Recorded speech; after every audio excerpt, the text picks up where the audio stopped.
નકલીઓના કારણે ગુજરાત પંકાયેલું છે ત્યારે શિક્ષણના ધામ જેવી યુનિવર્સિટીઓ પણ ગોબાચારીના આરોપમાં ઘેરાતી રહે છે.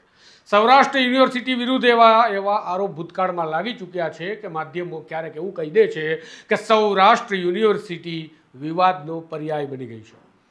એવામાં ડૉક્ટર કમલ મહેતાએ વર્ષ 2015માં લખેલા સંશોધન પત્રમાં વર્ષ 2020ની પોલિસીનો ઉલ્લેખ કર્યો હોવાના આરોપ સાથે કહેવામાં આવ્યું છે કે કાં તો મોદી સાહેબે જે શિક્ષણ નીતિ લાગુ કરી છે તે કમલ મહેતાની છે અથવા તો કમલ મહેતાએ જૂની તારીખમાં નવા પેપર રજૂ કરી અને મોટો છબરડો કર્યો છે. અને આરોપ છે કે ડૉક્ટર કમલ મહેતાનું આવું ખોટું કરવા પાછળનું કારણ ઊંચો પગાર મેળવવો અને ઈસી કમિટીમાં સ્થાન મેળવવો તે તેમનો આશય હોઈ શકે છે. સામા પક્ષે ડૉક્ટર કમલ મહેતાએ પણ સૌરાષ્ટ્ર યુનિવર્સિટીના ઈસી સભ્ય નિદ્દત બારોટ સામે ગંભીર આરોપ મૂકતા કહ્યું કે તેમની પાસે રૂપિયા ક્યાંથી આવ્યા જ્યારે કે બારોટના પિતા મારી સાથે નોકરી કરતા હતા. આમ હવે ફરી એકવાર ડૉક્ટર કમલ મહેતાના સંશોધન પત્રની તારીખોના કારણે સૌરાષ્ટ્ર યુનિવર્સિટીમાં રાજકારણ ગરમાયું છે અને વિવાદ જાગ્યો છે. વિગતે વાત કરીએ શું છે ખરેખર સમગ્ર મામલો. નમસ્કાર, હું છું આપની સાથે તુષાર બસિયા. આપ જોઈ રહ્યા છો સ્વમાન. સૌરાષ્ટ્ર યુનિવર્સિટીના અંગ્રેજી ભવનના વડા ડૉક્ટર કમલ મહેતા વિવાદોથી ઘેરાયેલા રહ્યા છે. યુનિવર્સિટીના ઈસી સભ્ય દ્વારા જ આરોપ મૂકવામાં આવ્યો છે કે ડૉક્ટર કમલ મહેતા દ્વારા ખોટા સંશોધન પત્ર રજૂ કરી પ્રમોશન અને ઈસીના સભ્ય બનવા માટે એક કારસો ઘડવામાં આવ્યો હોય તેવો ઘટસ્ફોટ એક આરટીઆઈથી મળેલી માહિતી પરથી થઈ રહ્યો છે. ડોક્યુમેન્ટ્સ સાથે નિદ્દત બારોટે યોજેલી પત્રકાર પરિષદમાં તેમણે સમગ્ર મામલે શું આરોપ મૂક્યો છે એ જુઓ. 22 જુલાઈ કે 29 જુલાઈ 2020ના રોજ ભારતની કેબિનેટે રાષ્ટ્રીય શિક્ષા નીતિ 2020ની જાહેરાત કરી. રાષ્ટ્રીય શિક્ષા નીતિ 2020 એ આદરણીય વડાપ્રધાન નરેન્દ્ર મોદીએ ભારતને આપેલી શિક્ષા નીતિ હતી. આશ્ચર્ય થાય કે 2015માં સૌરાષ્ટ્ર યુનિવર્સિટીના અંગ્રેજી ડિપાર્ટમેન્ટના અધ્યક્ષ ડોક્ટર કમલ મહેતાએ જે પેપર સંશોધન પત્ર રજૂ કર્યું તેમાં એનઈપી 2020નો ઉલ્લેખ છે અને એની ચર્ચા છે. આનો અર્થ એવો થાય કે દેશનો ઇતિહાસ ભવિષ્યની અંદર એનઈપી 2020 એ માનનીય વડાપ્રધાન નરેન્દ્રભાઈ મોદીનો વિચાર નહીં પરંતુ 2015માં ડોક્ટર કમલ મહેતાએ આપેલો વિચાર છે. આ પહેલી દ્રષ્ટિએ એવું લાગે છે કે કમલ મહેતાએ કાં તો ખોટી રીતે એનઈપી 2020નો જશ લેવાનો પ્રયત્ન કર્યો છે અથવા 2020 પછી એમણે તૈયાર કરેલા સંશોધન પત્રને 2015માં છપાવવાની પ્રક્રિયા કરી છે. ઘણા બધા મુદ્દાઓ હતા. કમલ મહેતાને આજથી 2 વર્ષ પહેલા જ્યારે ઈસીની રચના થતી હતી ત્યારે તત્કાલીન કુલપતિ નીલાંબરી દવે એ મુદ્દા ઉપર નામંજૂર કર્યા હતા કે એમની પાસે કોઈ નિયત પ્રશ્ન રિસર્ચ પેપર નથી. ઓચિંતું જ 1 વર્ષની અંદર વર્તમાન કુલપતિ આવ્યા એના થોડા દિવસ પહેલા એમની પાસે નવા સંશોધન પત્રો આવી ગયા. આ બાબતની શંકા જતા આરટીઆઈ કરવામાં આવી.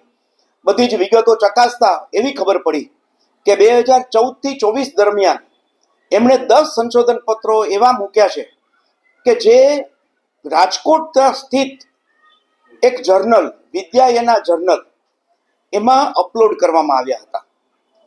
આજે પણ વેબસાઇટ ઉપર એ વિગત અવેલેબલ છે. આપણે એ પેપર ખોલી એની પીડીએફ ડાઉનલોડ કરી એના ડોક્યુમેન્ટ્સમાં જઈએ એટલે જોવા મળે કે આ પેપર 30/12/2024 અપલોડ કરવામાં આવ્યા છે. આ બધા જ પેપર એક જ દિવસે બપોરે 11 થી સાંજના 4 વાગ્યા સુધીમાં અપલોડ કરી અને 2 લાભ લેવાનો પ્રયત્ન થયો છે. એક ઈસી મેમ્બર અને બીજું સિનિયર પ્રોફેસરનું પ્રમોશન. સિનિયર પ્રોફેસરને લેવલ 15 એટલે ગુજરાતના ચીફ સેક્રેટરીને મળે એ લેવલનું પગાર ધોરણ લેવા માટેનો પાછલા દરવાજે આ પ્રયાસ થયો છે. એમના જે સંશોધન પત્રો છે એની ફોરેન્સિક તપાસ કરવામાં આવે તો પણ મને વાંધો નથી. જો કુલપતિ અને વર્તમાન સરકાર એવું માનતી હોય કે આ સંશોધન પત્રો સાચા છે તો એનઈપી 2020 એ નરેન્દ્રભાઈ વડાપ્રધાનનો વિચાર નથી પરંતુ કમલ મહેતાનો વિચાર છે. આ ભારતનો ઇતિહાસ ભવિષ્યમાં યાદ કરશે. આ વાતને હકીકત શું છે તેનો તપાસ કરવા માટે હું રાજ્ય સરકાર અને સૌરાષ્ટ્ર યુનિવર્સિટીના કુલપતિને વિનંતી કરું છું. તો આમ નિદ્દત બારોટનો સ્પષ્ટ આરોપ છે કે ડૉક્ટર કમલ મહેતા દ્વારા પ્રમોશન અને ઈસી સભ્યનો લાભ મેળવવા માટે જૂની તારીખમાં નવા સંશોધન પત્ર ઘુસાડવામાં આવ્યા છે તેવું પ્રતીત થઈ રહ્યું છે. માટે સમગ્ર મામલાની તપાસ થવી જોઈએ. તો બીજા પક્ષે ડૉક્ટર કમલ મહેતાએ પોતાના બચાવ કરવા સાથે કહ્યું કે નિર્દત બારોટ પરેશાન કરવા માટે આવું કંઈક ને કંઈક કરતા રહે છે અને તેમની સંપત્તિ પર પણ ડૉક્ટર કમલ મહેતાએ સવાલ ઉઠાવ્યો. તેમણે સવાલ ઉઠાવતા નિર્દત બારોટ પર ગંભીર પ્રહાર પણ કર્યા હતા. જ્યારે કે સંશોધન પત્રનો જે વિવાદ છે તે મામલે ડૉક્ટર મહેતાએ પબ્લિશરની ભૂલ છે તેવું પ્રાથમિક રીતે લાગે છે એવું કહી બચાવ કર્યો હતો. સાંભળો કમલ મહેતાને. હવે આખો વિવાદ છે ને છેલ્લા 2 દિવસથી ચાલી રહ્યો છે અને એ ચાલવાનું કારણ એ છે કે જે નિર્દતભાઈ બારોટ છે એને મારી સાથે ખબર નથી શું વાંધો છે. એટલે આ પહેલી વાર મારી વિરુદ્ધ રજૂઆત નથી કરી, અગાઉ અનેક રજૂઆતો કરી છે, વીસીને રજૂઆતો કરી છે, ગવર્નરને કરી છે, મહિલા આયોગને કરી છે, SC/ST સેલને કરી છે. અને તમને જાણીને આનંદ થશે, અત્યાર સુધીમાં એની એક પણ ફરિયાદ સાચી ઠરી નથી. અને માત્ર ને માત્ર જે લોકો સારી રીતે કામ કરે છે કેમ્પસ ઉપર એની પાછળ પડી જવું, પોતાની સત્તાનો દુરુપયોગ કરવો, એને દબાવવા, એને ધમકાવવા, ઇવન મારીને મારી નાખવાની ધમકી પણ આપવાની, આ બધી જ વસ્તુ આ નિર્દત બારોટ છેલ્લા કેટલાક વર્ષોથી કરી રહ્યા છે. શા માટે કરે છે? મારણીને કોઈ ઝઘડો નથી. મારી ફેકલ્ટી આર્ટ્સ છે, એની ફેકલ્ટી એજ્યુકેશન છે. હું કોઈથી ચૂંટણી લડતો નથી, હું ચૂંટણીમાં ક્યાંય વિશેષ ભાગ લેતો નથી, પણ ખબર નહીં એને ક્યાંક મારી સામે શું વાંધો છે એટલે વર્ષોથી એ આ બધું કરે છે. હવે આ સંદર્ભમાં સિન્યોરિટીના આધારે મેમ્બર બન્યો, બરાબર છે. 2 મેમ્બરને બોર્ડ ઓફ મેનેજમેન્ટમાં મૂકવાના છે, પ્રતિનિધિ. અને એમાં કાં તો પ્રોફેસર જઈ શકે કાં તો પ્રિન્સિપલ જઈ શકે. તો સૌથી સિનિયર મોસ્ટ હોય એટલે સિનિયર મોસ્ટ એના આધારે ગણાય કે એની નિમણૂક પરમાનન્ટ ક્યારે થઈ. તો મારી નિમણૂક 1988માં થઈ છે. એટલે અત્યારે સૌથી સિનિયર જો કોઈ હોય એકેડેમિક કાઉન્સિલમાં પ્રોફેસર તરીકે તો હું છું. એટલે સ્વાભાવિક છે કે બોર્ડ ઓફ મેનેજમેન્ટમાં મેમ્બર તરીકે હું જાઉં. છેલ્લી જે એકેડેમિક કાઉન્સિલની મિટિંગ મળી એમાં ખૂબ ચર્ચા થઈ અને એનું ગણતરી એવી હતી કે જે એકેડેમિક કાઉન્સિલમાં વર્ષોથી રહ્યા હોય એ પ્રમાણે સિનિયોરિટી ગણાવી જોઈએ. પણ ગુજરાતનો જે કોમન યુનિવર્સિટી એક્ટ છે એમાં કહે છે કે નિમણૂકની તારીખ છે એ પ્રમાણે સિનિયોરિટી ગણાવી જોઈએ. એણે ખૂબ મહેનત કરી 4-5 લોકોએ, પણ એમાંય સફળ ન થયા. એટલે મુદ્દો ગયા વખતે ચર્ચા પૂરી ન થઈ અને હવે નેક્સ્ટ ચર્ચા લેવામાં આવશે. હવે એને બીક છે આ બોર્ડ ઓફ મેનેજમેન્ટ જશે તો હવે એને તો સત્તા વગર ક્યાંય રહેવામાં પોસાતું નથી. બધી જગ્યાએ તેને લઈ જ લેવું, આખો દિવસ યુનિવર્સિટી પડ્યા પાછળ રહેવા, કોલેજમાં કોઈ દી જવું નહીં. આટલા બધા પૈસા ક્યાંથી એવા રામ જાણે, કારણ કે એના પપ્પાને હવે ભેગા નોકરી કરેલા છે, બરાબર છે. ત્યારે શું સ્થિતિ હતી અમને ખબર છે, પણ છતાંય એને બધી જગ્યાએથી સત્તા લેવા માટે એને એમ છે કે હું જવો જોઈએ. મેં અરજી કરી નથી કે મારે બોર્ડ ઓફ મેનેજમેન્ટ જવું છે. એક મિનિટ, એમાં આવીશ, એટલે એમાં જ આવીશ. કારણ કે આ આખો સંદર્ભ નહીં જાય ને તો કારણ કે ઘણી બધી જગ્યાએ એને અલગ અલગ આશા છે. બધા એક સાથે તમે બધા આટલા બધા મિત્રો ભેગા આવ્યા છો, આ મારા માટે ભગવાન આશીર્વાદ છે.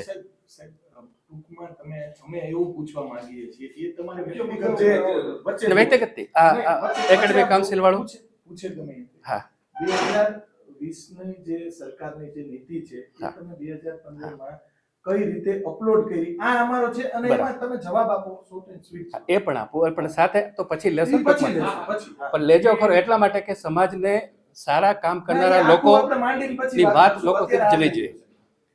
હવે આ જે છે ગઈકાલ સુધી મને સાંજે એમ જ ખબર હતી કે એને કીધું કે મારા પેપર છે જૂની ડેટમાં પબ્લિશ કરાવ્યા છે, બરાબર.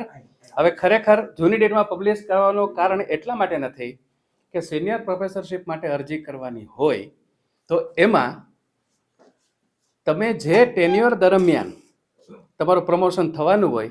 મારું પ્રમોશન ડ્યુ છે 2014માં, મારું પ્રમોશન છે ડ્યુ 2014માં. 2014 પછીના કોઈ પેપરને મારે કાંઈ લેવા દેવા છે નહીં. આ પેપર એ કહે છે 2015માં છપાણું છે, બરાબર છે.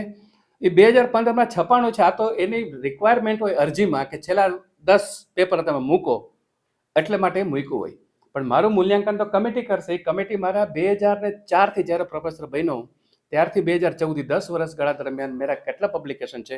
મેં 23 પબ્લિકેશન આપ્યા છે, 11 પુસ્તકો પણ આપી છે જે મારા પ્રકાશિત થયા છે. અને એમાં ક્યાંય કરતા કે અત્યાર સુધીમાં એવો મારે પર આક્ષેપ નથી કે મેં કોઈની ચોરી કરીને મારા પેપરમાં લખ્યું છે. 20 કેવી રીતે છપાડો? હા, એ જ કહું છું ને, એ જ આવું છે. તમે જરાક ધીરજ તો રાખો પ્લીઝ, હા, બોલો. ધીરજ તો રાખો કે આ સંદર્ભ જ્યાંથી ન થાય ને તો કટકા જુદા થશે. બોલો. હા, તો બોલો. એ હા, તો એ જે ચાલો. એટલે 2000 એ જે 10 વર્ષ ગાળાદરણ થશે, પણ એટલે છેલ્લા 10 વર્ષના માયગા હોય એટલે મેં આપ્યા હોય. હવે એમાં વાત આવી આ કે 2015માં એક છાપું એક મારું પેપર છપાણું છે, અને એ પેપર છપાણું છે કે ભારતીય સાહિત્યનું મૂલ્યાંકન ભારતીય થિયરીના આધારે થાય કે ન થાય, તો કેવી રીતે થવું જોઈએ. બરાબર. આ મારા પેપરમાં મેં એ આજે સવારે ખબર પડી એટલે મેં મારું પેપર રિવિઝિટ કર્યું તો મેં જોયું, હા, NEP 2020 લખ્યું છે. બરાબર, એ વાત સાચી છે. પેપર 2015માં પ્રકાશિત થયું છે, પણ 2015માં આ કમિટીની રચના કરવામાં આવી ઓક્ટોબરમાં. મારું પેપર ડિસેમ્બર છપાણું છે. ઇટ ઇઝ પોસિબલ કે પ્રિન્ટ મિસ્ટેક હોઈ શકે. 2015ની જગ્યાએ એ 2020 છપાઈ ગયું છે. એ સિવાય બીજું કાંઈ નથી. બાકીમાં જે પેરેગ્રાફ તમે વાંચશો ને તો વાત ફ્યુચરિસ્ટિક છે. સાહેબ એમાં એક હા, વાત રેફરન્સ futuristic. આપ્યો છે 2018 નો પાછો. એમાં રેફરન્સ તમે ક્યાંથી આ તમે અભ્યાસ કર્યો તો કે 2018 માંથી રેફરન્સ આપેલો છે. ના, એટલે આમાં તમે વાંચો ને તો ફ્યુચરિસ્ટિક છે. એટલે એક પોસિબલ એ છે કે પ્રિન્ટ મિસ્ટેક હોઈ શકે. બીજી એક મારી લાગણી એ છે કે આ બધા પેપર તો મેં ક્યારે ડાઉનલોડ કર્યા, 2024માં જ્યારે મારે અરજી કરવાની હતી ત્યારે મેં સર્ટિફિકેટ મંગાવ્યા. એટલે સ્વાભાવિક છે કે બધા એક્સેસ સમયે થયા હોય. એક મારો પ્રોજેક્ટ છે એ 2018-19માં છે, અને એ આખો પ્રોજેક્ટ છે ઇન્ડિયન લિટરરી થિયરીઝ. એટલે પોસિબલ છે કે એ પેપર ખરેખર 2019-20માં ગયું હોય અથવા તો 20-21માં ગયું હોય. બરાબર. અને એને કોઈને કોઈ કારણસર આણે મને છેલ્લે જ્યારે એક્સેસ કરી ત્યારે 2015માં લિસ્ટ મૂકી દીધું, તો એ 2015માં એ લિસ્ટ મૂક્યું તેની ભૂલ હોઈ શકે. એટલે મને બે દ્રષ્ટિ લાગે છે. એક, કાં તો આ પ્રિન્ટ મિસ્ટેક, બીજું કાંઈ નહીં કે તમે પેરેગ્રાફ વાંચશો તમને બધું સંદર્ભ ખ્યાલ આવશે, અથવા તો એણે જ્યારે બધાના સર્ટિફિકેટ મને એક સાથે મોકલા હોય તો એમાં આ 2015માં ઉલ્લેખ થઈ ગયો હોય. બાકી એની વાત, કારણ કે મારો એનો સંપર્ક થયો નથી આ પ્રકાશનવાળાનો, એનો સંપર્ક થશે, પૂછીશ શું છે શું નહીં. બાકી એમાં એક વસ્તુ 2015 થી 2020 સુધીના તમે જે પેપર અપલોડ કર્યા છે, આરટીએમ એવો આક્ષેપ છે કે આ તમામ પેપર નવી તારીખમાં 2024માં અપલોડ જૂના પેપર અપલોડ કર્યા છે. તો આને લઈને તમારું શું કહેવું છે? જૂના એટલે તમે આ પેપર જે 2014 ના પેપર હા, 15 હા, એટલે જૂની તારીખમાં. ઇન્ડેક્સમાં આવે, પહેલા ઇન્ડેક્સમાં મૂકવાનું હોય, એટલે જૂની તારીખમાં છે મારી વાત ને. હા, સાંભળો. ઇન્ડેક્સમાં આપવાનું હોય. 2015માં પહેલા જે તમારે અપલોડ કરવાનું હોય ઇન્ડેક્સમાં અપલોડ કરવાનું હોય. ઇન્ડેક્સમાં આપનું એક પણ નામ અમે તો છે ને અમારા પેપર તો પેન ડ્રાઈવ લઈ જાય. આ વિદ્યાર્થીઓ છે પ્રકાશિત કરનારા ભૂના, અત્યારે પબ્લિકેશનમાં છે, એને આખી પુસ્તકે છાપી છે. 2015 માં કોણ કરતું?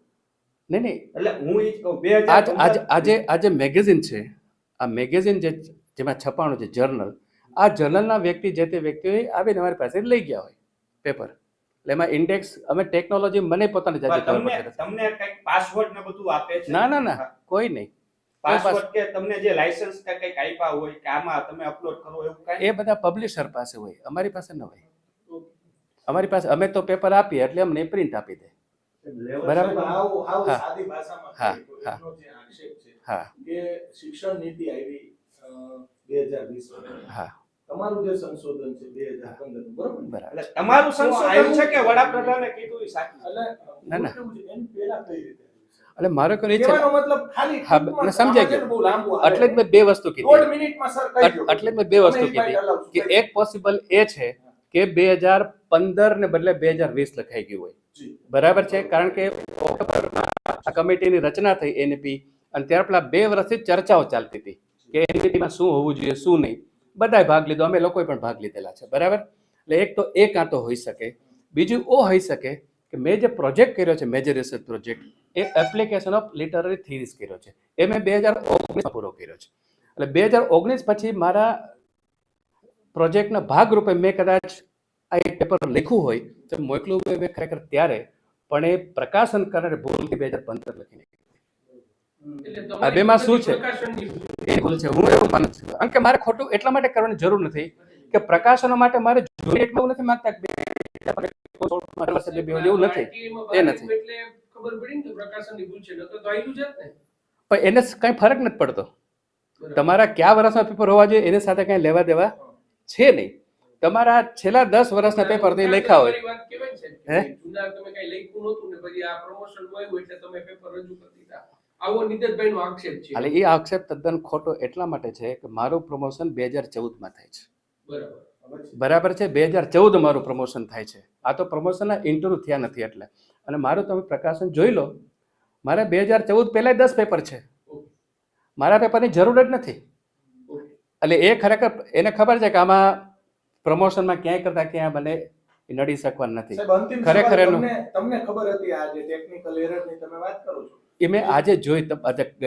ઇવન ગઈકાલે સાંજે મને જે સમાચાર 2-3 છાપામાંથી આવ્યા એમાં એ જ વસ્તુ હતી કે ભાઈ તમારા પ્રકાશન જૂની તારીખમાં કર્યા છે. આજે સવારે મને કોઈ કીધું કે ભાઈ તમારું આવું છે, પેપર 2015માં છે અને અંદર NEP 2020 નો ઉલ્લેખ છે. એટલે મેં પેપર આજે સવારે ખોલીને જોયું અને બધું આખું પેરેગ્રાફ આપ્યું. એમાં ફ્યુચરિસ્ટિક આવું થશે. કઈ આવડતું નથી, કઈ કોમ્પ્યુટર ને તમે કહો છો તો કેવી રીતના ખોલ્યું કે પછી પ્રકાશન વાળાને બોલાવ્યા? તમે હમણાં ના બોલ્યા ના, તમે કોમ્પ્યુટરમાં જ કામ કરું છું. ખબર એમ નહીં, નથી. કોમ્પ્યુટરમાં જ કામ કરું, પણ કોમ્પ્યુટરમાં આ વસ્તુ, આ ટેકનિકાલિટી જે છે ને એ અમે બહુ ટાઈપ કરી શકીએ, મોકલી શકીએ. આ કે બધું ઓનલાઈન જ થાય છે. અને હું આ બધું ઘણા વર્ષથી વાપરું છું. તમે અત્યારે હમણાં અમને ના પાડી. ના, ના, તમે એમ જ નથી. પાડી ના, કે હું ના, technical ના, જાણકાર નથી. એમ નહીં, તમે ઓલું એક્સેસની વાત કરી ને તમે, ઇન્ડેક્સ એ મને ખબર ન હોય. FIR ની તમારી ઉપર વાત કરી છે કે હા. FIR થવી જોઈએ, લેવલ 15 નું પ્રમોશન મેળવવા તમે આ ગેરરીતિ આપી છે. ના ના, બિલકુલ ખોટી વાત છે. લેવલ 15 15 નું પ્રમોશન આપનું ક્યારે આવે છે? મારું 2014 થી ડ્યુ છે. થયું છે એટલે આમાં ઇન્ક્રીમેન્ટ લેવા માટેની આપણે હવે આ જે સિનિયર પ્રોફેસર છે ને એમાં કોઈ આર્થિક લાભ હોતો નથી. હું પ્રોફેસર હોઉં કે સિનિયર, કોઈ કદાચ ડેઝિગ્નેશન સિવાય એમાં કાંઈ નથી. બાકી બધા માનો કે એક સ્કેલમાંથી સ્કેલ બદલે, આમાં સ્કેલ બદલતો છે નહીં. હું તો છેલ્લા 4 વર્ષથી પ્રોફેસરમાં છેલ્લી પાયરીએ પહોંચ્યો છું. 2004માં પ્રોફેસર થયો છું. મારો તો પગાર જ સ્થગિત થઈ ગયો છે, કારણ કે આમ ઇન્ક્રીમેન્ટ પછી મળે નહીં. એટલે મને એમાં કાંઈ આર્થિક લાભ નથી અને સિનિયર પ્રોફેસરનો કોઈ આર્થિક લાભ નથી, ઇવન કોઈ નહીં. એટલે એ આર્થિક લાભ કમાવા માટે, અને બીજી વાત, મને પદ માટે આવતું હોય તો આ ડિપાર્ટમેન્ટ એક જ ડિપાર્ટમેન્ટ છે કે આજથી 10 વર્ષ પહેલા હેડશીપ બાય રોટેશન દાખલ કરી છે. અને મેં પોતે દાખલ કરી, સ્વૈચ્છિક રીતે મેં મૂકી છે હેડશીપ, જેથી મારા કલીગના 3 વર્ષ મળે. અને શેના આધારે મૂકેલી છે? એના આધારે મૂકેલી છે કે જ્યારે નેકની કમિટી આવી એણે કીધું કે હેડશીપ બાય રોટેશન નથી, ડીનશીપ બાય રોટેશન નથી, એને કારણે વિકાસ થતો નથી. મેં એ વસ્તુને સિરિયસલી લઈ અને સાહેબ, એટલે પદનો મારા કઈ સવાલ નથી. કમલ મહેતા કે કમલેશ મહેતા? કમલ. એકમાં તમે કમલેશ મહેતા હા. પણ સહી કરેલી છે. હવે એમાં જો, હવે એમાં છે ને આવ્યું હોય ને સહી થઈ ગઈ, પછી સુધારો થયો હોય, એ અંદર જો ઓફિસ કોપી હોય ને એમાં કમલ મહેતા જ હોય. અને બીજું ઘણા આપણને કમલે કહેતા ને કમલેશે કહેતા હોય છે, અત્યારે કહે છે અંગત મિત્રોમાં, ઇવન સગાવાલામાં. બાકી સહી માનો કે હું સિલેક્શન કમિટીમાં જાતો હોય, હું સહી કરું, ભાઈ, એવું તો એમને કમલેશ મારે મહેતા, આખી કમલ મહેતા રોજ કરતા હોય તો કમલેશ મહેતા ન થાય. અરે મારી સહી મહેતા કે જ છે. એમાં કમલ મહેતા નથી ને કમલેશ મહેતા નથી. મારી સહી શું છે? મહેતા કે એચ. અને એ સહી હું 8 થી નહીં, હું 1988 થી એમ જ કરું છું સહી. એમાં એ બતાવે આ નિદત બારોટ કે એના કોઈ પણ લાગતા વળગતા કે મારી સહી ખોટી છે. અને મને કોઈ સિલેક્શન કમિટીમાં બોલાવે તો મારી પાસે ઓફિશિયલી એનું આમંત્રણ હોય, ઓફિશિયલી મને TAD ચૂકવું હોય, ઓફિશિયલી રોકાણો હોય. અને હું કેવી રીતે કોકના વતી સહી કરી શકું? એટલે આ બધી વાહિયાત વાતો છે. આ બધા પોતે જ એટલા બધા પોતાના ગંદા કલરથી ખડાયેલા છે, પણ એ બીજા માણસોને જ. મને છેલ્લે એક ખાલી રામાયણનો શ્લોક કહીને પૂરો કરું કે સીતાનું આ હરણ માટે, સીતાએ જે હરણ જોયું રામને મોકલા અને રામ પછી મારીચનો વધ કરે છે. ત્યારે મારીચ કહે છે રામને કે તમે તાત્કાલિક પહોંચો, તમારી પત્નીને ઉપાડી જવા માટે રાવણ આવવાનો છે. ત્યારે રામ એને પૂછે છે કે મેં તો તમારું કોઈ દી કંઈ બગાડ્યું નથી, તમે આવું મારી સાથે શું કામ કર્યું? એને કીધું હું રાક્ષસ છું. અમને રાક્ષસને મજા બીજાને હેરાન કરવામાં જ આવે. નિદત બારોટ આ કેટેગરીની વ્યક્તિ છે. એને ફક્ત લોકોને પરપીડન કરવામાં આનંદ આવે છે. આમાં એને કાંઈ મળવાનું નથી, મારું કાંઈ નુકસાન જવાનું, અમારું નુકસાન પ્રતિષ્ઠાને ખૂબ નુકસાન ગયું છે મારી. તો ડોક્ટર કમલ મહેતાએ પોતાના પર આરોપનો ખુલાસો આપવા સાથે નિદત બારોટની અંગત બાબતોને લઈને પણ આરોપ મૂક્યા છે. જ્યારે કે પત્રકારો સ્પષ્ટ રીતે સમજવા માટે વારંવાર સવાલો કરી રહ્યા હતા કે એવું કેવી રીતે બને કે વર્ષ 2015ના તૈયાર થયેલા લખાણમાં વર્ષ 2020માં જે થવાનું છે ભવિષ્યમાં તેની વાત આવે અને વર્ષ 2018ના વર્ષનો સંદર્ભ ટાંકવામાં આવે. શું ડૉક્ટર કમલ મહેતા ભવિષ્ય જાણી શકતા હશે કે કેમ, તે પણ નાગરિકોના મનમાં હવે સવાલ તરીકે ઘૂંટાઈ રહ્યું. જોઈએ આ મામલે હવે તપાસ થાય છે કે પછી નાગરિકોના મનમાં પેદા થયેલો આ સવાલ બસ એક સવાલ બનીને જ પડ્યો રહ્યો છે. તમારું શું કહેવું છે આ મામલે જરૂરથી કમેન્ટ બોક્સમાં જણાવશો. સ્વમાનની ચેનલને સબસ્ક્રાઇબ કરવાનું ભૂલતા નહીં. નમસ્કાર.